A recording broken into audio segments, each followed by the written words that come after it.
Good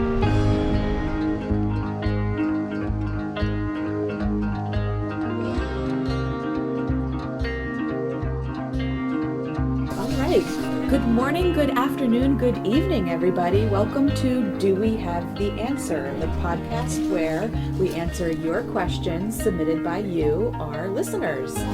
I am Laura, and I am here today, as always, with... I'm Kate. I am one of the librarians of the Toms River branch.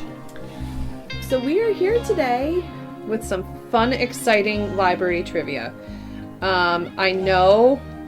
That's all we bring you. Yeah. That's all we bring you Exactly. is fun, exciting library trivia. But today I think it's a little extra special. This one's fun. And actually, we've been sitting on this one for a little while. So this question came in probably towards the beginning when we first, and we're like, let's save this for a special time of year. Mm-hmm. So someone had asked the question, wasn't there a movie that was filmed, in Toms River and especially near the library? So we are here today to answer that question, and we have a lot of fun facts about it. So to answer that person's question, yes, there was a movie that was filmed at the library, and that was the 1979 horror classic, The Amityville Horror, starring James Brolin and Margot Kidder.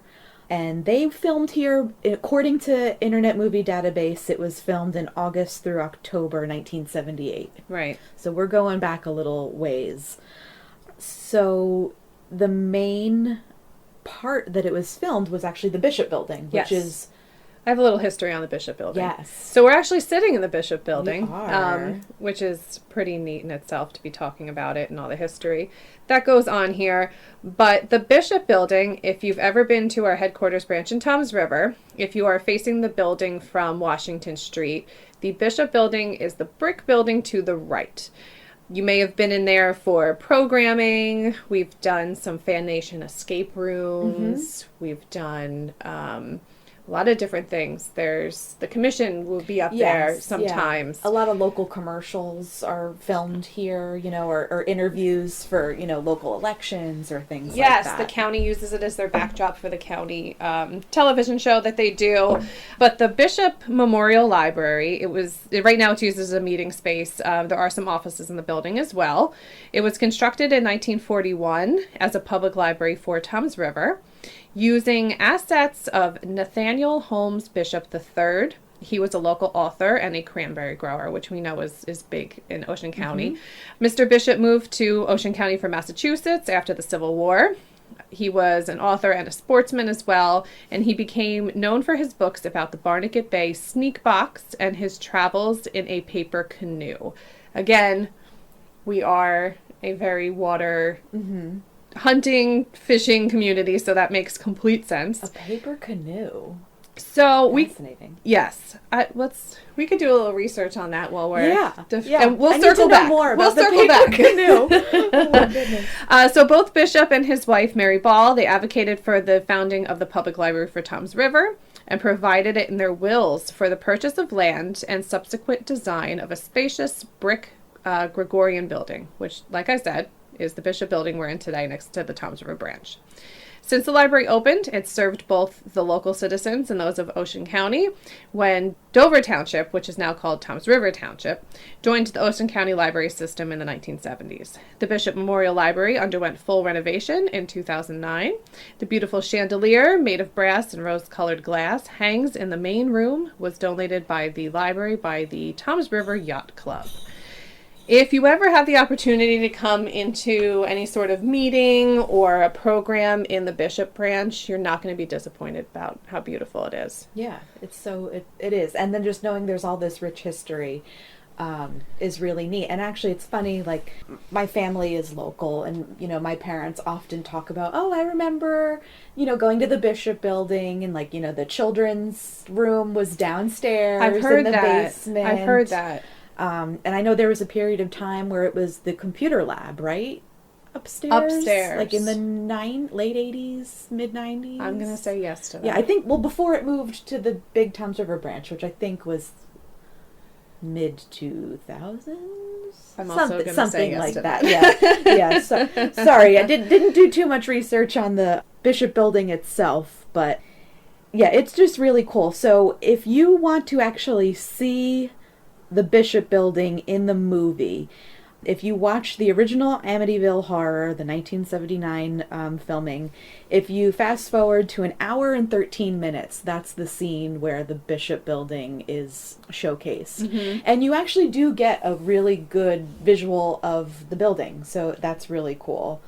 What's cool is that the building, besides the bookshelves, which are no longer upstairs because we use it for a meeting room, the building looks the same. Yeah, exactly. The interior the same. looks the same. So it's, if you're watching the movie and then you come to a program here, it's like you're walking back into history. It's and there's almost the same. There is built-in shelves in the wall, which is cool. So, you know, that used to house books and things like that.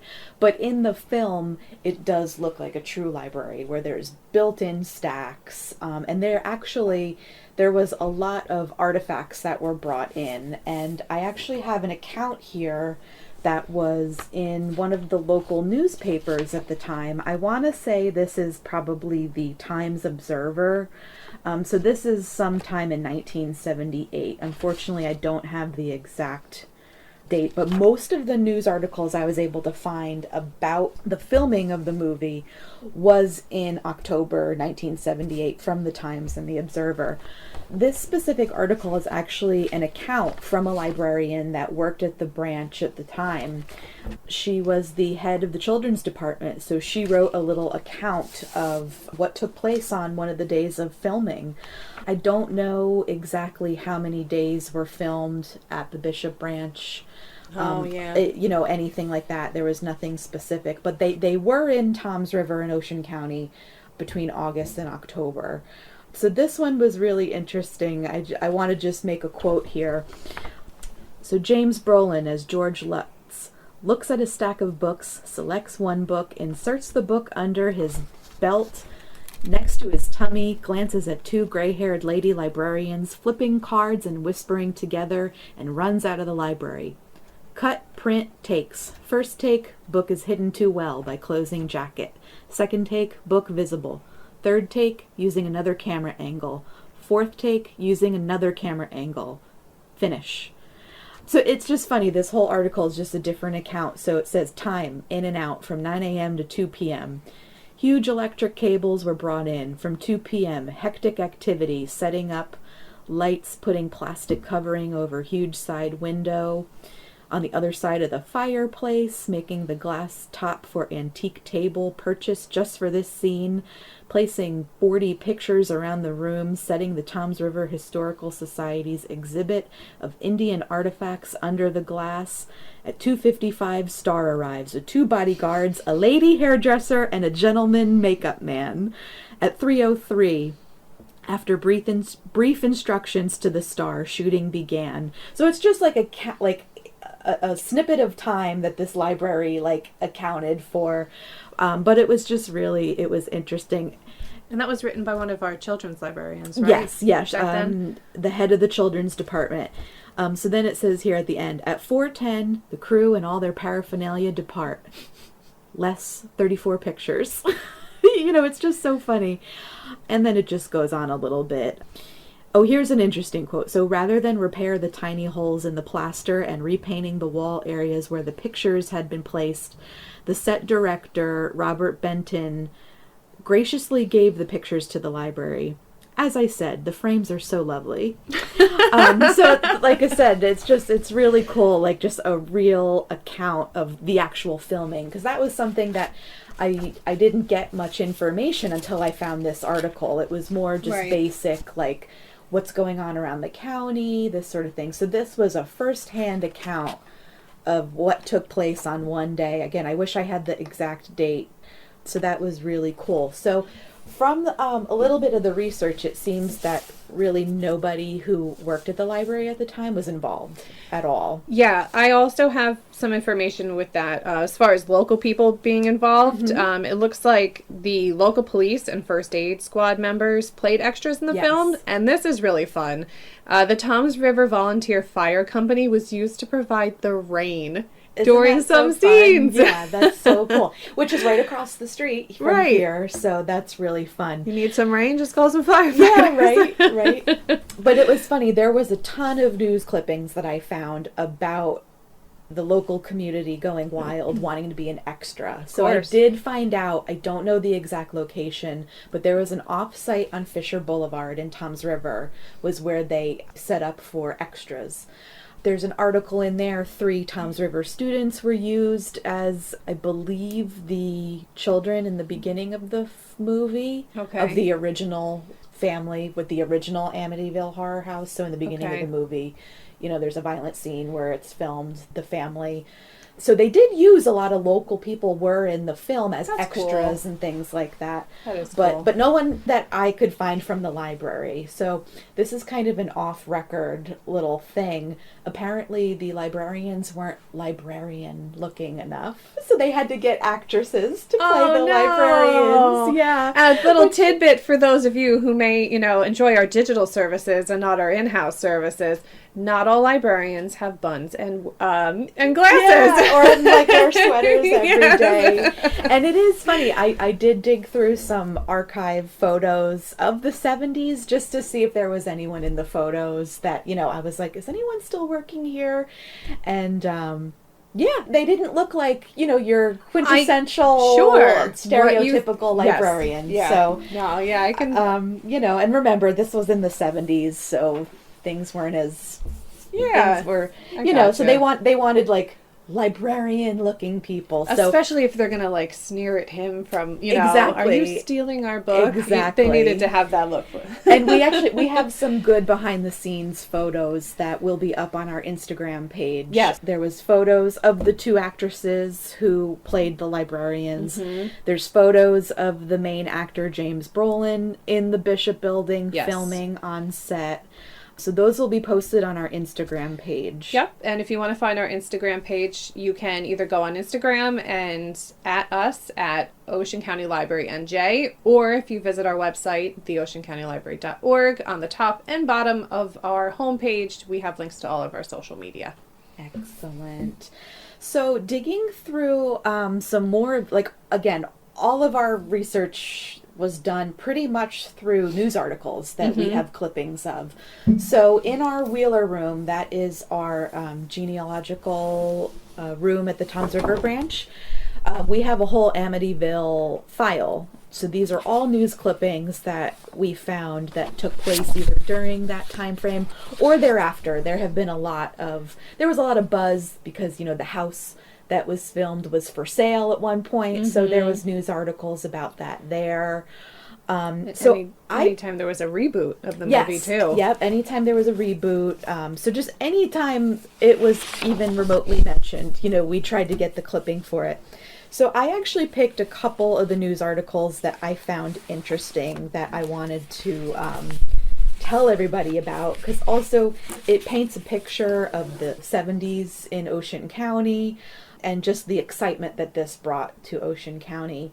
One of the ones, and this, I'm mentioning this one first because when you talked about Nathaniel Bishop and, you know, it's a boaty town or whatever. Yeah. So this news article is Brolin gets offers of boats from fans. So this whole article is about local fans offering their boats to James Brolin because apparently he liked boats. Okay, so not just to use in the movie, for him to physically bring home. Like not to bring home, but like for joyrides, like in between filming. Okay, yes. That makes shipping a boat can't be easy. No. So in another news article in the Times Observer, so this was in October 20th, 1978. So that's literally around the same time we are now. Yeah. You know, so this is like really interesting. There was a news article, James Brolin and co-star like the country lifestyle. And one of the quotes, Brolin says, "I like boats, and this is a very boaty town." I just thought that was so cute. That was so funny. Very boaty town. Yeah, so apparently all the fans, they wanted to get close to James Brolin, so they offered their boats so he could, you know, take joyrides. I don't know if he took them up, I'd love to know that. I know. I'd love to know there was that. no specifics about it, but they interviewed like 2 or 3 people that were like, yeah. One of the articles, the woman was like, She actually somehow managed to get a hold of Brolin's wife in California and found out things that he was like interested in, and like boats Okay. came up, so that's how this came This all about. started. Yeah. Okay. So I just thought that was so funny, but I like boats, and this is a very boaty town, so that was fun. Tom's River, a very boaty town. Yes, yes. So New then tagline. there was another article. Apparently, James Brolin went shopping at the Ocean County Mall one night. Okay. And in the article where it says Brolin and co-star like the country lifestyle, they were quoted enjoying the quaint country life of shore town, Tom's River in the 70s. But apparently Brolin went to the Ocean County Mall, and he did say fans got a little crazy. He had to do some autographs. Okay. So there was a quote, he said, in moments like that, he prefers filming in the cities, because then you're just like one other person, Sure. you know. Sure. Another news article. So this is interesting, and the Tom's River Motel preps for stars. This was the Holiday Inn on Route 37, which is Okay. actually there now. It's on Route 37 in Clifton. I know where that is. Yeah, Okay. so it's one of the bigger hotels. It's been numerous names. So the Hollywood executives from the movie, they rented out 60 to 70 rooms. The manager of the hotel made arrangements for top-rate entertainment to entertain the stars. Okay. And this was really interesting. So a minimum of $30,000 was spent on rooms alone for a 30-week period. That's not a lot. If I do some very quick math, for how many people for 30 days? I don't know how many people, but it was 60 to 70 rooms. I can't do math at the top of my head like that, but you know, it was interesting to see a number on it for a 3-week period. So again, I don't know if that was the whole filming time. Sure. Oh, I'm right. I have this article in my hand right now. You know, there's a chance the filming can take longer, and the company Yeah. will also be paying for meals and Okay, so meals and catering were Catering, included in the yeah. 30,000. And there is a quote in there that there was no specifics on food. Like there was no instructions on food. You know, sometimes stars have. I was gonna say it's not like Yeah. that anymore. Yeah. That's funny. Around the 16th, they expected the stars to arrive, October 16th. And they've been swamped with calls about the movie. Yes. They mostly want to know where they can go to be an extra. That's funny. Isn't it funny? It's just so funny to see like the hustle and bustle of like the townspeople when you read these news articles. And we'll post some of these either on one of our social medias. I don't know where they'll fit. But. Yeah. No, they'll definitely. We will link to them on Facebook and Instagram 100% because there's so many articles. We want to make sure that they're legible. They'll probably be hosted on a link, but they'll be accessible through Facebook and Instagram for sure. Absolutely. They didn't just film in Tom's River, so I kind of want to open the realm a little bit. So at one point in the movie, they actually used St. Peter's Roman Catholic Church in Point Pleasant. Mm-hmm. So there was a news article, October 8th, 1978, again, the Times Observer, and it was called "At Point Church, Filming Baffles Pupils." So there was a quote from an 8th grade student, because St. Peter's is also a private Catholic school. Okay. So the 8th grader was quoted, "I'll be excited when James Brolin comes here. He's so cute." I thought that was so funny. And then there were some quotes from other students saying that their teachers told them about the filming in class, and the teachers didn't seem happy about it because you know it's a horror movie. Sure. About clashing ghosts. ideologies. Yes, at the Okay. church. So I thought that was funny. But they kind of kept it hush-hush. They didn't really know when they were going to come and film. And, you know, students were chatting about it. And teachers were trying to keep them, you know, in control. And, you know, so it was just really funny and cute to read those articles. I didn't get the time frame that St. Peter's Church is in the movie. But I know there's a big scene with one of I believe, the priest. I don't know if Brolin goes to the church and the priest and they talk. I don't know, something like that. But St. Peter's Roman Catholic Church, you'll find that in there. And then we were discussing, too, there's so many different little scenes You can catch Brolin riding on the motorcycle going down Washington Street. Yep. You'll see the little red church, and at the time they had a red awning, which is kind of iconic. I believe the awning just fell down after one of the storms we had recently. But if you're a local and you travel on Washington Street, often you'll notice the red church in the background. I think you passed a photo. So there was a tavern on Water Street. Yes, just passed that. It's called Reynolds Tavern. There it is. And they converted it to the Witch's Brew Bar. And we have a nice shot of Brolin coming out of the tavern there. So This was Ocean County Times Observer. Yeah. Back in 79.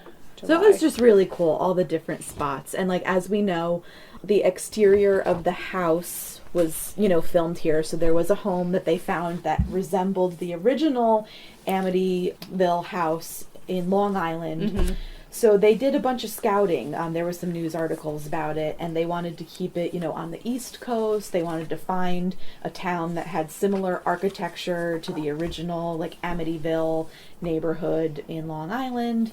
So that's how they settled on Toms River. And if you look at side-by-side photos of the original house and the house here in Toms River, it's uncanny. It's very similar. I believe they only had to change like the shape of the windows or something like that. I don't know. But that was really cool. So it is funny, in some of these articles, a lot of locals were really excited about the hoopla of it all, but then some were not so excited. So there was some articles about complaints about other people that lived in the neighborhood and things like that. So it was just funny to see the differences.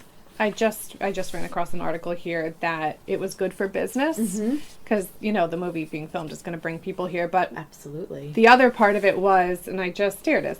So one of the bakers was saying, like, hey, that's my cake in the movie. You know what I mean? Cool. So that's it's a good yeah. promotional piece for them, but it's got to be a sense of pride to see your cake in the movie. The other thing, so it was Michael's Pastry Shop, Alan's Flower Shop and Gifts. Yes, I know Alan. That was used in the movie as well.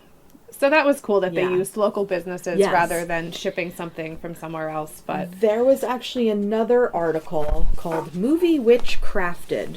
So actually there was a prop. I have a feeling it had to do with the Witch's Brew Tavern, but the prop from Hollywood didn't fit the scene or something like that. There it is. And an Island Heights sculptor, Robert Toth, was called in. So he created a sculpture of a witch that was used in the film.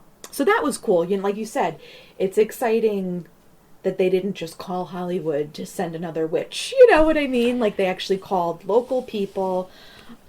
Oh, this was cool. Now that you're mentioning that, too. Pauline Miller, she was the director of the Ocean County Historical Society Museum in Toms River. She is shown in this article. And again, we'll have this stuff up online. She's holding a mask that will be used in the Amityville Horror to depict our local history. So, she talks a little bit about Ohlone and Lenape tribes, which we know were prevalent here in Ocean County. But it's very cool, again, that they used local stuff. Yeah, they use the resources here. Exactly. And you could go to the Ocean County Historical Society now and probably see that very same mask. I'm sure it's still there. I'm sure. That's really, really cool. I'm trying to think of other... And the third Amityville film was filmed here as well, it looks like. And this was in, it's like 83. 83. Yep. The Sweet Shop on Main Street. Ooh, a sweet shop. I don't know. That sounds good. Yeah. It's too early for me to be thinking about this, but it still sounds good. Amityville 3D. Oh, okay. Sweet shop scene featuring 4 teenagers at a local shop are preparing the venue into a nearby haunted house. Okay. Yeah, Amityville 3D. Unlike the plot. Oh, okay. So apparently, unlike the other movies, this plot has been closely guarded as a secret. Ooh. Not so much anymore. Well, speaking of secrets, that actually brings me to another thing I discovered in the Wheeler room. There's actually 2 original, I don't want to say movie props because they weren't necessarily movie props, but they were tools used for filming. So there were VIP access passes that were given to staff because, clearly we still have to work, you still have to work even though So there were VIP passes that people could put in their cars or things like that. So I have a photo of that. And then there was also these little pins. It's like the Brethren of the Itchy Whiskers. Something Yes. like that, yeah. So these pins were given to people that had access to be on set. But they didn't want to put anything that gave anything about the movie away. So they create, I have no idea who thought of it or what it's even mean. Nope. But yeah, the Brotherhood of the Itchy Whiskers. So you had to have one of those pins to be able to get access to the set. Right. So we have a couple of those original pins. In the Wheeler Room. In the Wheeler Room, Yep. yes. So we'll post a photo of those. But it was just really cool, that, we have those artifacts, because 1978, we're going on 40 some odd years ago, and so that's really cool. So we'll post all those pictures there. Again, this is the amazing thing about doing research. You find out information, you find out something else about something else while you're looking for something else. Yep. So you go down a big rabbit hole. So there was one article that I found really interesting that talks about another important location in Ocean County. So the news article was Ex-Cadet Filming the Film. This was about a freelance cameraman, Richard C. Sykes. So he was actually a 1965 graduate of the Admiral Farragut Academy in Pine Beach, which is, one of the towns just right across the river. It was a college prep military boarding school in Pine Beach. It opened in 1933, and it was for boys grades 6 through 12. So it was a boarding school. Okay. And it became so popular with people signing up their kids to go. So in 1945, a second campus was open in Florida. In 1968, the school opened its day school, so you didn't have to be a boarding student anymore. Yeah. And if you're local in Toms River, Beechwood, you're familiar with Admiral Farragut. It was a beautiful old building. Like I said, it was built in 1933, overlooking the water. So just another little interesting tidbits about it. In 1990 and through 91, that school year, they allowed girls to go to the day school. Or no, I'm sorry, 89 and 90 was the day school, and then 90 and 91, girls were allowed to attend the boarding school. Okay. So then in 94 and 95, that's when the Pine Beach location closed after 61 years of operations. So then there was some notable graduates. The only one that I recognized was the actor Lorenzo Lamas. Oh, yeah. Yeah. So he was a graduate in 1975 from the Pine Beach campus. How about that? And he was an actor. He was best known for his time in the movie, the 80s show Falcon's Crest. So he was there. So again, this was just another rabbit hole that it took me down. But anyway, back to the article. The graduate, Richard Sykes, he was a freelance cameraman. So he was actually filming the making of the Amityville Horror. And it just so happens he was a graduate of a local school. Yeah, a local school. So I thought I'd throw that in there. Unfortunately, that building was torn down and it's now a neighborhood of beautiful homes. But it was just interesting. I learned so much about there. I didn't realize how popular the campus was, that they had to open up a whole nother school down in Florida, which is still open and thriving. And it's it's got a huge, beautiful website and a ton of information. So it's a pretty popular academy. Military academy. Yeah. Okay. So that was really interesting. That is interesting. But again, it's, back to going to the Bishop building. Like I said, we're sitting in the building right now that, this movie was filmed in. And even before that, like I said, it was the local library for so many years. Yes. So many people remember coming here, getting their books. And it's just cool to see something that, we see it every day because we work here. And it's enshrined in this, popular movie. If you go on Internet Movie Database, it made a ton of money at the box office. Maybe not the first weekend, but in total. There is an article in there. They had a premiere in Toms River, one of the local movie theaters. I don't know if any of the actors came, but it was a big deal for locals. I think tickets were $5. Okay. I don't know if that's expensive for 1979. I'm not sure. Certainly not what it is now. No, I know. Now it's $25, I think. Oh, God. I don't even know. But we get seats we can lay down in now. Reclining seats. It's true. So I think at this point we'll take a small break and we will talk about our Beanstack Challenge. And I will circle back to our paper canoe. I did a little research while we were talking about Amityville Horror, and I have a little bit more information about the paper canoe. Ooh, okay. And Nathaniel Holmes Bishop. And it's interesting, and I mean, like I said in the beginning of this podcast, he was from Massachusetts. He moved down here. He was a cranberry grower, an author, and then I just found out something else that was really cool. So, ooh, fun. yeah, So stay tuned about Nathaniel Bishop and the paper canoe. So if this is your first time listening to us, we have a Beanstack Challenge that accompanies our podcast, which means that we give you a secret word every podcast. You log on to our website, theoceancountylibrary.org, and if you venture over to our Beanstack page, either log in, create an account to access Beanstack, you can see our challenge of Do We Have the Answer? So like I said, every podcast will have a secret word, and this podcast secret word is pumpkin. Pumpkin. Yep. All lowercase. Mm-hmm. And of course we had to use pumpkin because if you're listening to this new, it's October. If you're listening to this a year from now, Yeah. And, by the time this podcast drops, we will be in full-fledged autumn. Oh yeah, the trees are turning. Yes. I drive the Parkway every day. It's a beautiful ride. I love the Parkway ride. Yeah, in October, November, It's gorgeous. I almost had to put my sandals away yesterday. It was did cold. notice you came in sandals today. I did. I was a little concerned for you. I like the sandals. It's going to be in the 70s tomorrow, so it's still too early to put those away. But I have my sweater on. There's a chill in the air. So that's why we saved this question for this time of year, just so we're in the thick of it. And a lot of those news articles are happening around the same time. So yeah, that was very cool. Going off track. I just okay. want to remind you, everybody, the secret word for podcast number 4 is pumpkin. Pumpkin. Hope everyone has their pumpkins, or you go pumpkin picking this weekend. We did this weekend. Did it you? Was perfect. We went Sunday. It was everything you wanted it to be for a pumpkin picking experience. It was wonderful.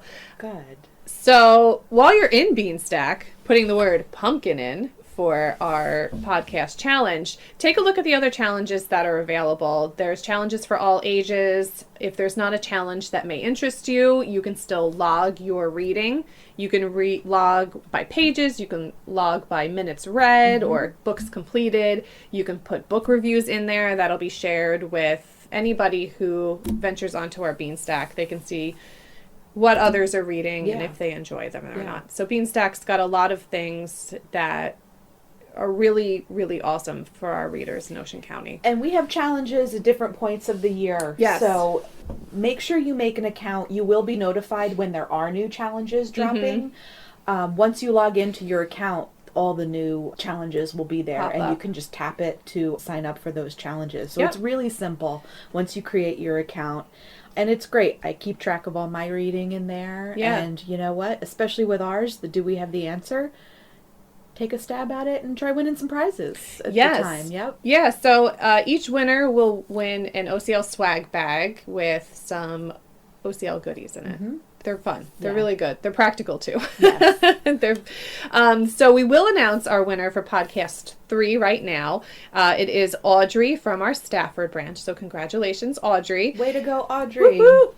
So I will be contacting you, Audrey, and the Stafford branch, and you will pick up your prize. So thank you for listening, Audrey, and thank you for submitting. Yes. Means a lot to us. The secret word. Yes. So everyone, make sure you go in and log into Beanstack, submit the secret word. Again, the podcast number 4 secret word is pumpkin, and try to win one of our swag bags. And also don't forget to submit your questions. So this podcast won't survive unless we get questions by you. So you can access our main website. It's theoceancountylibrary.org. Go to our calendar of events page. just search for "Do we have the answer" in the calendar, in the programs, and you can select any one of the dates that come up for "Do we have the answer," and there will be a link to where you can submit your question. Yes. So keep the questions coming. The questions are really exciting. We really love seeing them come in. Exactly. And this podcast is for you. So whatever you want to know, submit those questions and we can keep this going. This one was a lot of fun, Kate. I'm glad we waited on this. It was a lot of fun to dig through. So again, our Wheeler room at the Toms River branch, we have so much local history in that room.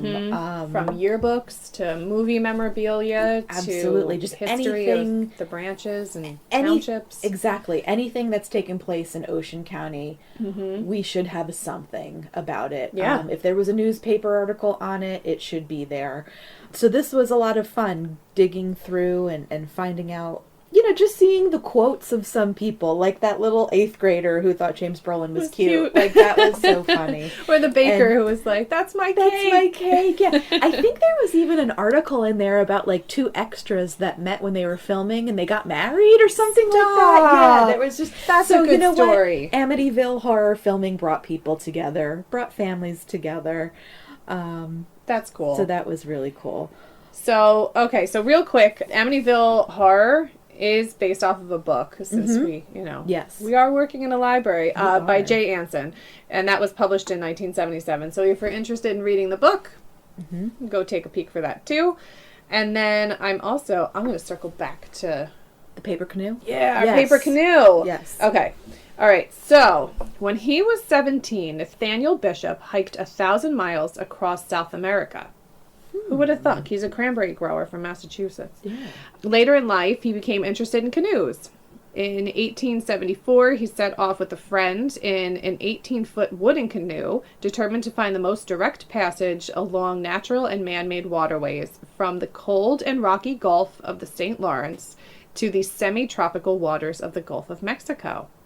When he arrived in New York, he encountered a manufacturer of paper boats, and he decided these crafts were much superior to the one he had.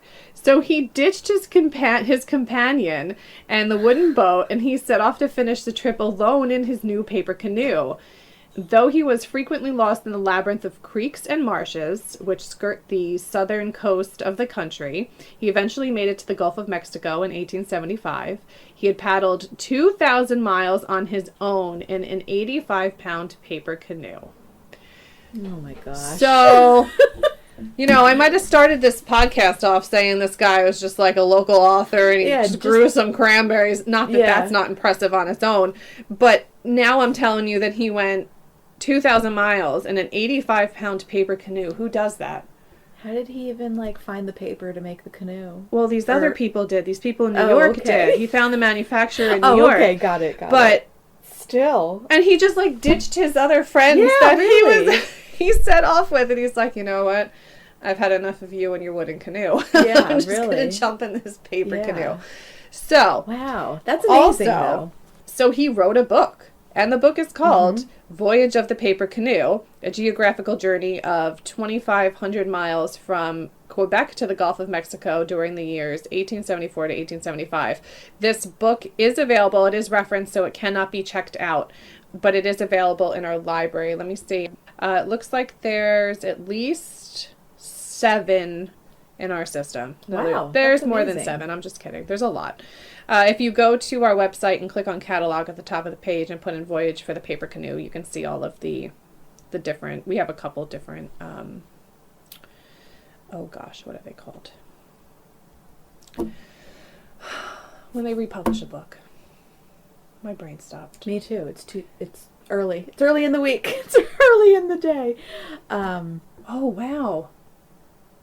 I'm sorry. I got Amityville on my brain. I can't think of anything. Republished. Well, this one's spiral bound, so that's... Reprint. Reprint? That's not the word I'm thinking of. I don't know. It's fine. This is bad. I need to think of this word. No, it's okay. We dug through so much history here. It's fine. Additions. Oh my goodness. Ladies and gentlemen, everybody, here we go. But that's what happens when you go and do so much research. Your brain's all over the place. So there you have it. Well, that's so fascinating. if you want to learn about a journey in a paper canoe in the 1800s, then come on over here and take a seat in one of our cozy chairs and read a reference book. There you go. Wow. And again, so this is the gentleman who donated this Yes. the plot of land? So they donated the funds. Okay. The funds. Yes. Yep. With the funds with the intent to build a library for Dover Township at the time.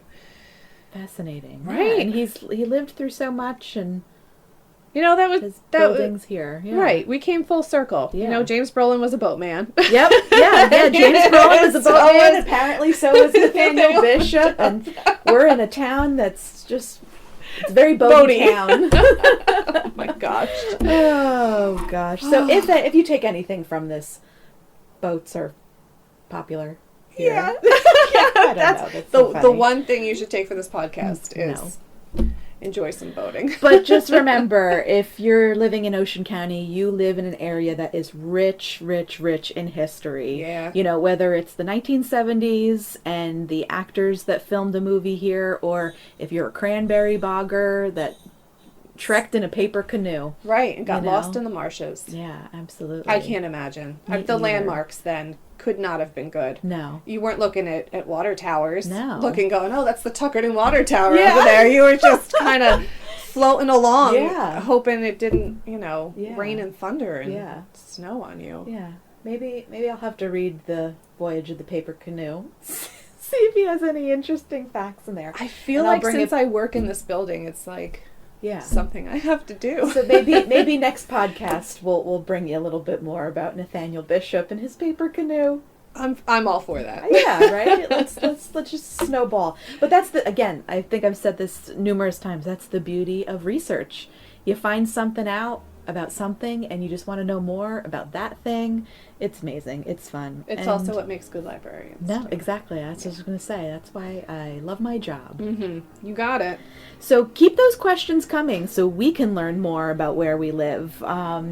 This makes us dig for more information, and we're learning just along with you. So this is a lot of fun. It is a lot of fun. Thank you everybody for listening, and thank you everybody who submitted their questions, and thank you everybody who will submit your questions. Absolutely. Yeah, keep them coming. Again, just visit our website, theoceancountylibrary.org.